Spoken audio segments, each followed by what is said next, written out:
Hey guys, Happy New Year. Thanks for coming back. It's 2021. Hopefully it's better than last year. Hope you're all well, hope you're all safe. This year I hope to bring more content, more analysis, more conversations, the usual jam. Anyway, thanks for joining me on this particular, this first new episode of 2021. And I decided to focus on a student shot today. A student from a school that I teach or consult at AnimSchool. Now, at AnimSchool, I'm sure you're aware there's many different schools out there. Animation Mental, iAnimate, AnimSquad, AnimSchool. So AnimSchool, I'm getting mixed up with the words, got to be careful. AnimSchool obviously predominantly focuses on character animation, but they also cover other courses for modeling, whether it's set design, character modeling, rigging, and also animation, mainly focused in feature, but also, they look into other things such as game animation and creature and VFX animation. I mean, basically where I've been teaching for the last year and a half, really talented bunch of people that have got this school up and running, very popular now, with some great instructors working at different studios such as Sony, DreamWorks. Some people have worked at ILM, from VFX to feature, and then you've got some independent studio instructors as well. Me particularly, my role in this is to actually just give a general feedback when students want to show their work on my weekly slots, where I can just sort of give a general consultation of their shots, whether it's looking at key poses, pushing the ideas a bit more, help them develop their new skills, whether it's even starting off from the bouncing ball all the way up to appeal and final acting pieces. So the course does cover a big broad range of of the syllabus, where you can just, if you're an entry level, have no idea what animation's about, it's a great course to start off with, where they teach you the fundamental basics all the way up until feature level style acting. And then also, as you can see from this video, yes, they focus on acting and movement and so forth, but they also look at things like modeling and character modeling and also rigging. So the course does entail quite a diverse range of subjects, and each are of top quality, with these instructors giving their knowledge and wisdom and experience on how to approach their tasks and giving feedback to students.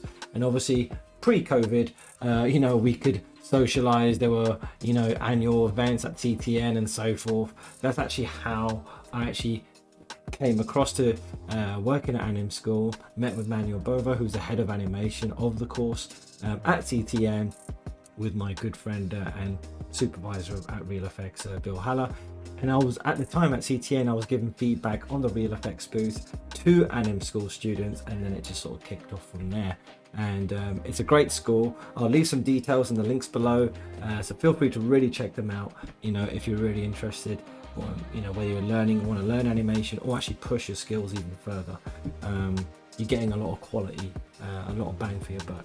So with that in mind, there was a lot of students' work that I really wanted to look at, because as the years go by, I look at students' work and the level is just getting higher and higher, and it's very inspiring for me to see that. So when I do see a student's work that I feel like I want to showcase, I thought no better place than to do it here.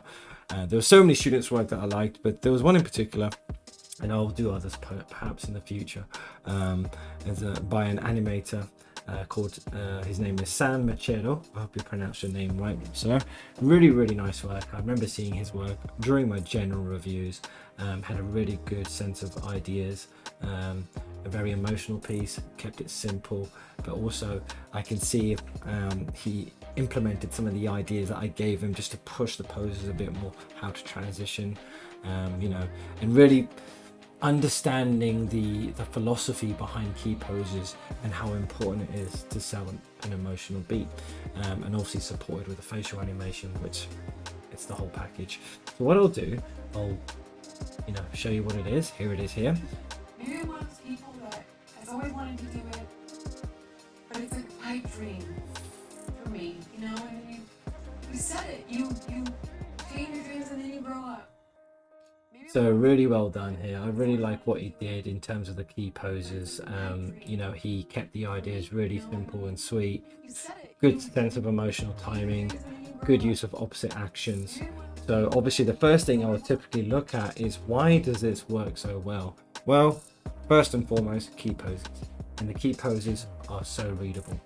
For example, this particular key pose tells me a story straight away.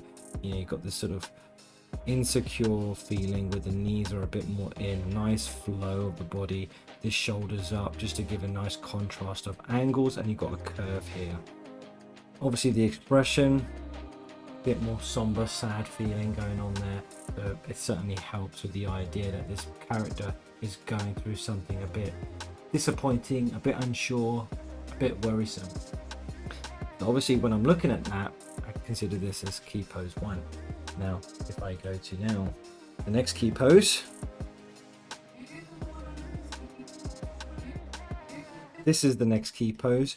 The reason I say that is because even though it's within the first one, there's enough to suggest an acting change.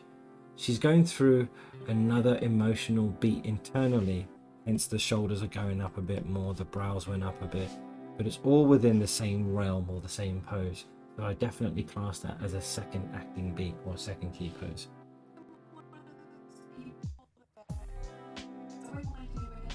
So then this is probably the next key pose, where again it's more of a progressive state. She's still internalizing her thought process, speaking out loud, but also speaking to someone off camera, and you know, within the same pose but different change of direction. Shoulders dropped a bit and the arms dropped a bit there. So if I scrub between them,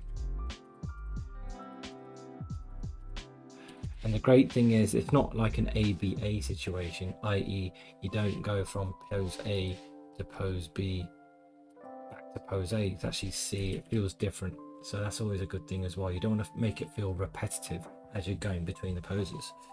That'll be key pose 3. This is the next key pose.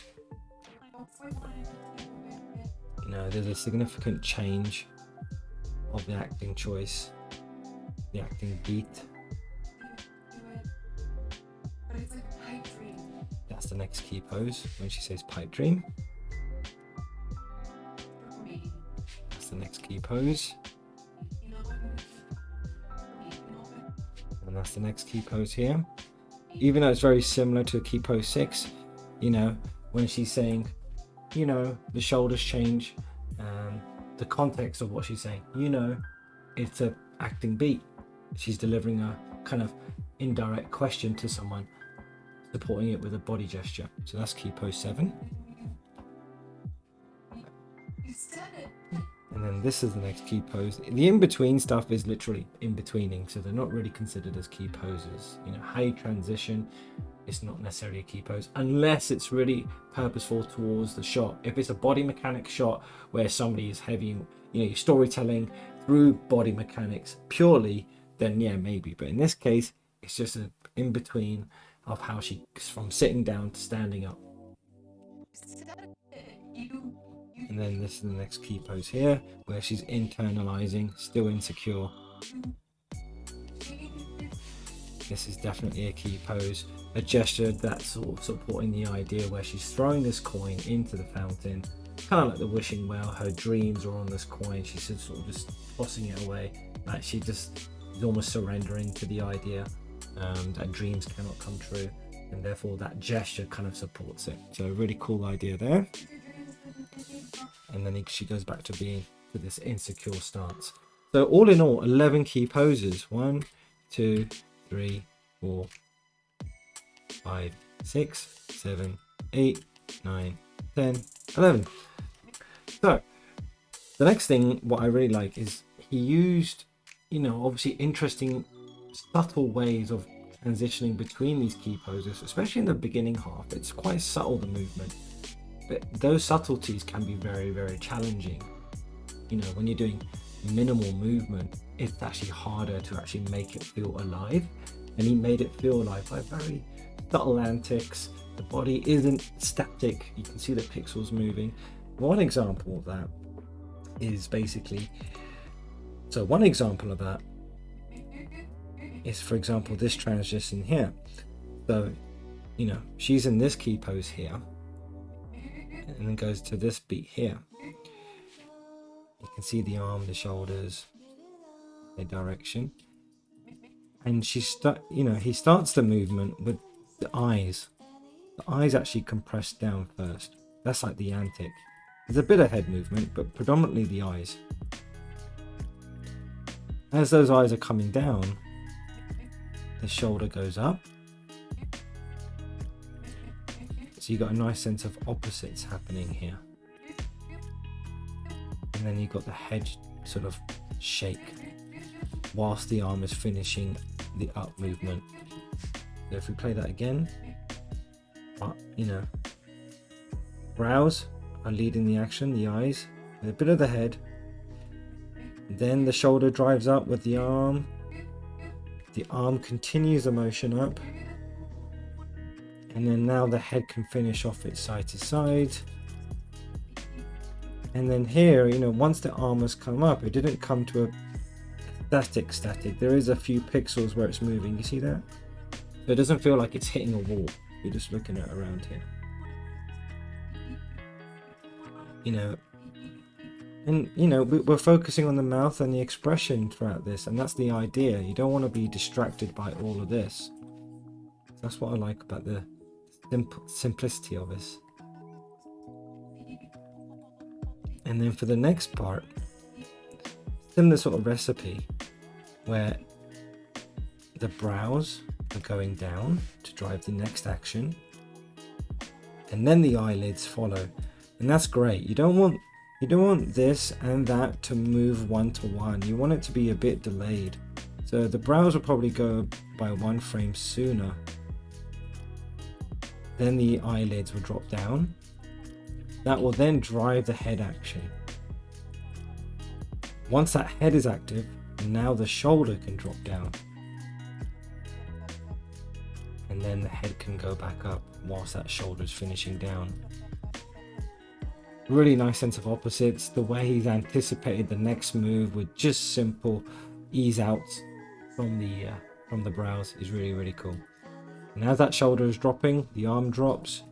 Maybe here, if I was being critical a little bit, is maybe that arm is just a bit locked, but it's a fine, you know, it's a tiny little tweak that can always be adjusted, but nevertheless works really well. And throughout that movement, you know, you've got a bit of subtle movement happening on the chest, so it doesn't feel completely isolated. You still want the head and the chest to feel connected. And as he's finishing up the up move, then the brows come along for the ride. What's here? And then as that head is settling, now we can just have the eyes move. Going through a thought process. And that's super key, because what you don't want is head movement and eye dots going on like almost at the same time, because then you won't register the eye dots, especially if they're intentional. Typically when the eye are just darting around and nothing else is moving, that means that character generally is thinking or processing something. So it's good that he kind of finished off the head move and just afterwards the eye darts. So it really shows that this character is thinking, and it's really well executed.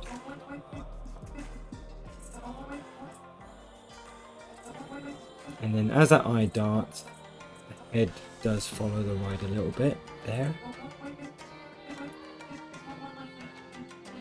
And then this blink with the brows going down, you know, cues up the head move here. So the blink went down. Now the head is going to turn into this. As that head turns there, the body got affected a little bit there. See that? And then the arm followed afterwards. And what's great about that is having that arm follow afterwards can keep going up.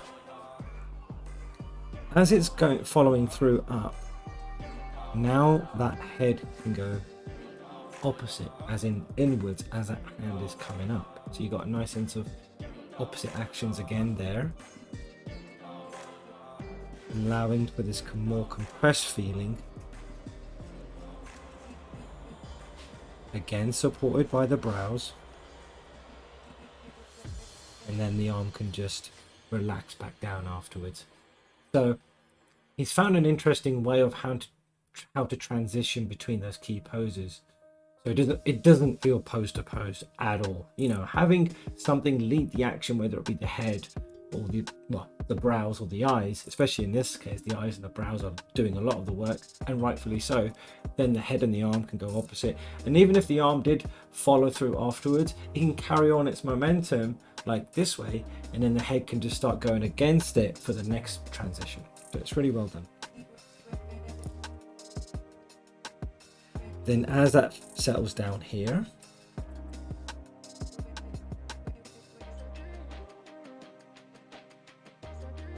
nice timing of the blink. Let's have a look at that. So you've got the brow there, or the eyelid there. Tiny little slow out, then fast out, cushion, slow out, fast out, and then settle. And then the eye changes direction. And when that eyelid does come up, he doesn't freeze it, he kind of does overshoot it a little bit, so it doesn't feel like it's hitting a wall. It's really cool. As that eyelid comes up, the head does go up a little bit too. See that? Very subtle movement on the head there. Very cool. And then here he's got very subtle eye darts going on. And not just eye darts, like the whole eye is affected, very subtle. And that's what makes it so cool, so effective.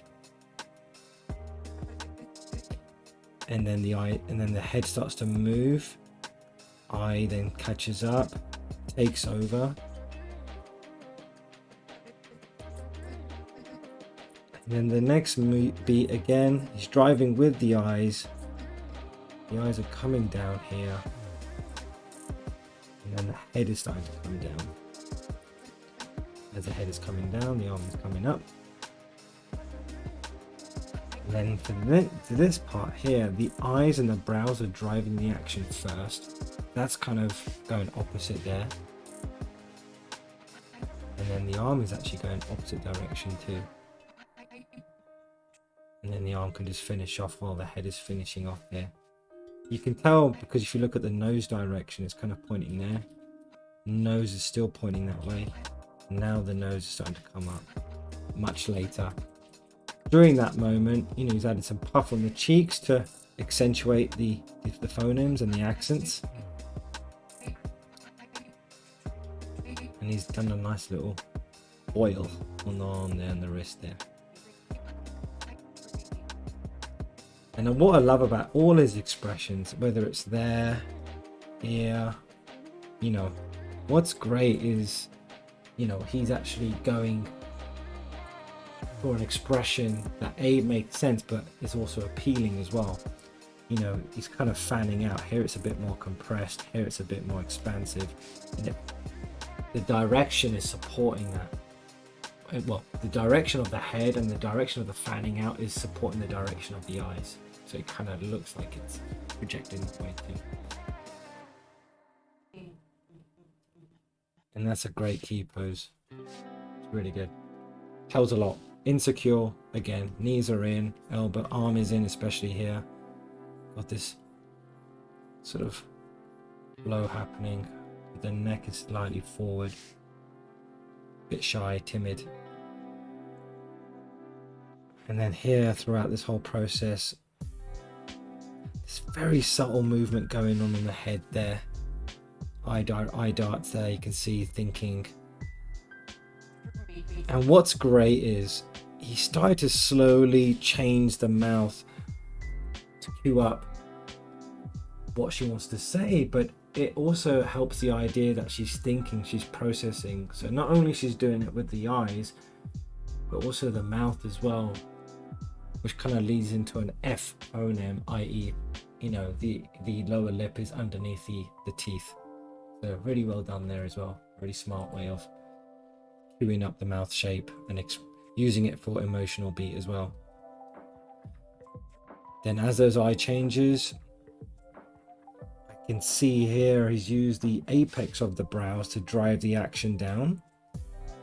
So up here, the coragular muscles kind of stay a bit, then follow, which is great.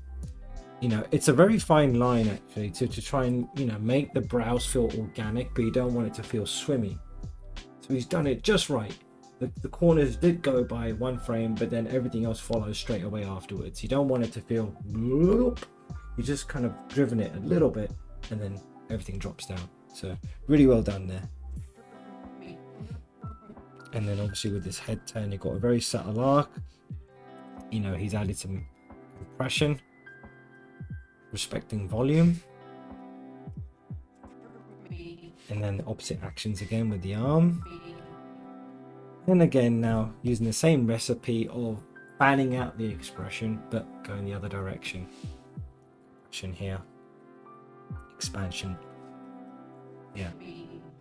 And what's also good throughout all of these transitions, before I carry on, is that he's added these details on the hair.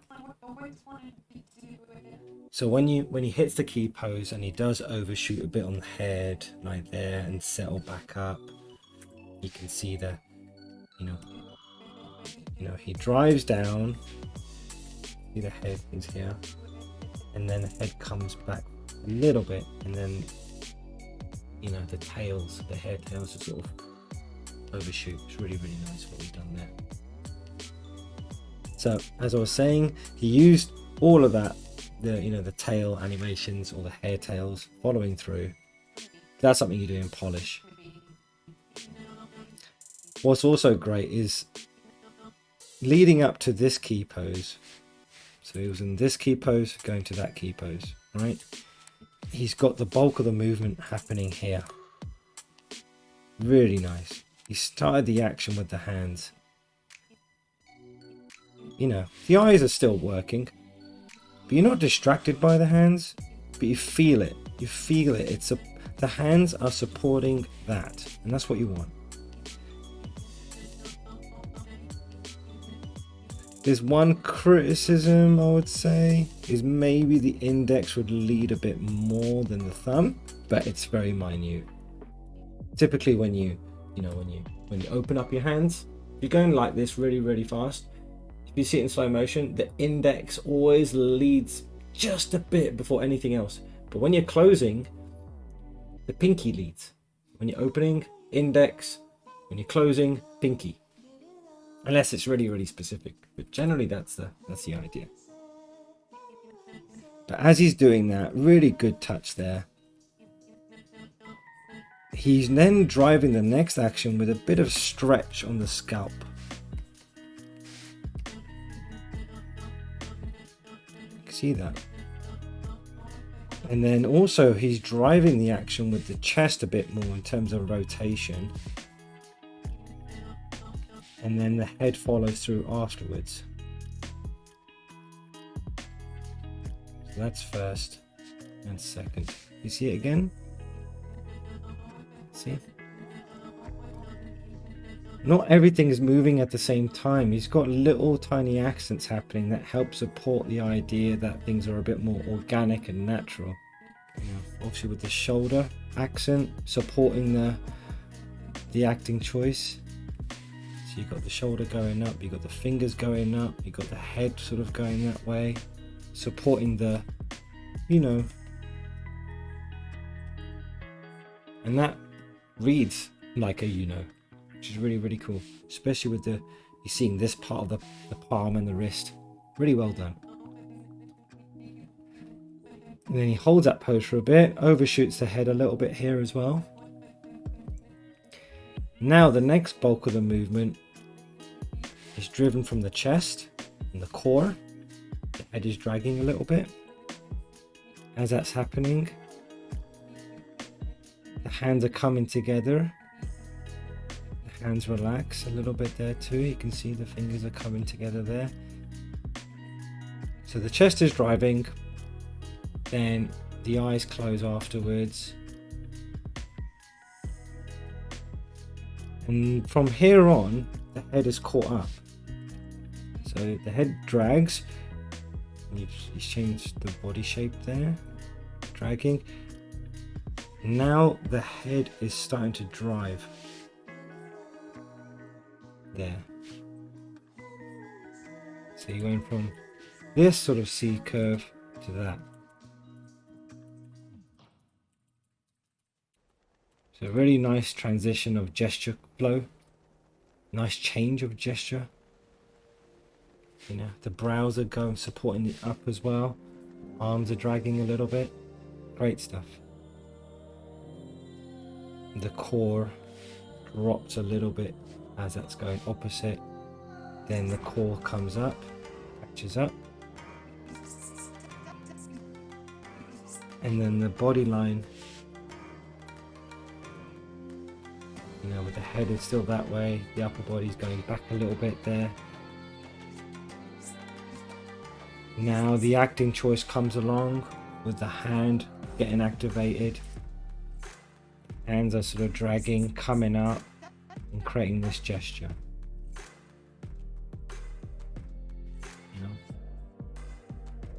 nice gesture flow there. Anything that's actually more like that. Elbows are more in, good sense of anatomy. Obviously standing up, and pelvis drops down, the weight isn't on it yet. Now it is. As she comes down, the weight shift has happened, that's why the hip went up. And then as she comes down,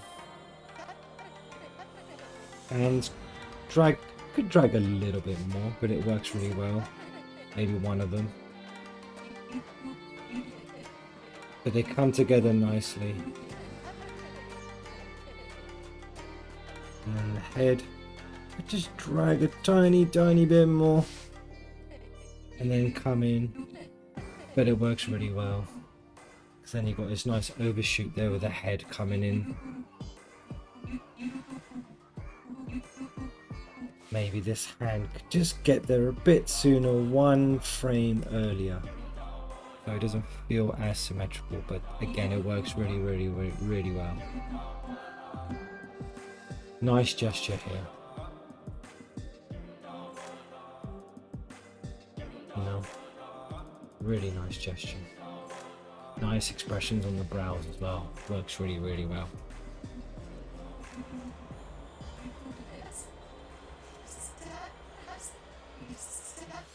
Obviously, you've got the brow supporting the exclamation of her emotion. A nice weight between this transition. You feel the weight dropping down here. There's a bit of opposites here too. And then things come together nice as those arms are swinging. Head is coming in as well. You know, it's almost like more of an outward expression. And now she's internalizing again. Really cool. And then for the next beat here, obviously you've got the thought process still going on there. She's looking at the coin. She's left the hand at first, which is great.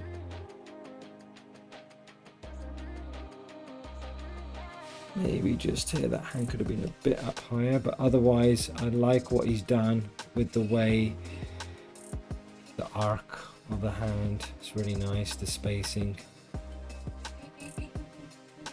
And then releasing the coin with the fingers. But to lead all of that action, she's got her head going that way first. Sort of preempting the movement just with her head direction there. See that? And then it kind of supports this flow. Again, nice recipe again with the expressions. Nice gesture again. And then the way it comes back, you know, you got an ease in from the arms. Maybe the elbow could have driven a little bit more here before the arm catches up. Nice feeling, nice flow of that. Grabs the hand. The weight shift starts to happen first on the core. Arm catches up, and then now the core can settle here.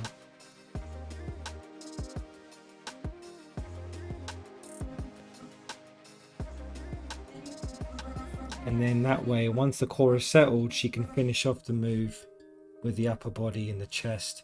The head is going that direction while the chest is going the other direction, with support of the shoulders. And then again, accents with the brows. And then finishing off with the deflation, exhaling. The shoulders again going first.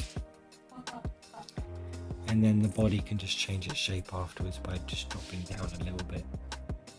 Maybe one of the people that has always wanted to do it, but it's like a pipe dream Really well for done. me. You know, and you said it. You change your dreams and you grow up. And what's also nice about it is this spacing's really good. I look at an accent like Has always wanted to do it. that accent there. We look at the spacing, say, of the nose. The nose is here.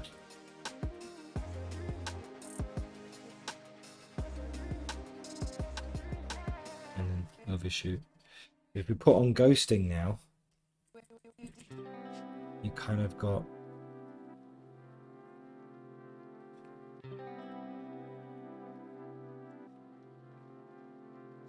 nice, you know, ease out and ease in, or slow out and slow in. Really well done. Let's watch that again. Oops, push the wrong button. Let's watch that again. Maybe one of the people that, but it's like a pipe dream for me. You know, and you said it. You change your dreams and you grow up. And then also other details which I forgot to mention. The lip sync is really well done. Nice arcs on the corners of the mouth. Let's look at it. Even that little simple transition is a subtle arc on the corner there.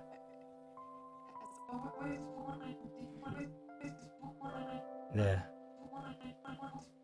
You track the arc of that corner.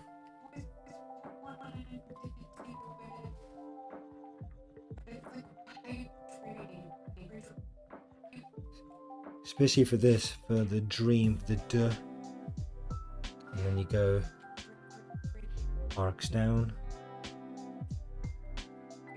then arcs up, and then cushion. So he's used that rule throughout the entire shot. You know, he's using nice arcs in the corners. You said it. You change your dreams and you grow up. Nice organic feel with the brows, the facial. There's nice cheek deformation happening there too. You know, for a student to do this type of work, if I was this good as a student 20 years ago, life would be a lot easier. I mean, they're rocking it, these students, and this is one of many examples at the school where the level is just really good. Really good sense of acting, really good body postures, really good intentions, and really good emotion. And that's what we want when we're seeing animation pieces. You know, yes, we can be amazed by broad movements and strong slapstick comedy, but when it comes to acting, you want to keep it simple and raw and real, and this captures a lot of that. So for me, a really good piece, and I cannot speak highly of it. So great job, Sam. Seriously, really good. So I hope you enjoyed that. I certainly did. Feel free to check out AnimSchool for all the other, you know, stuff that's on their website. If you're really interested in, you know, brushing up your skills, learning animation, or just, you know, want to progress further in your career, I'll leave all the descriptions below, and feel free to check them out. Otherwise, thanks for joining me. Thanks for checking this out with me, and stick around for the next episode, which will come out soon, hopefully, once I get time. So again, thank you again. Much love. Thanks for the support. See you later. Ta-da!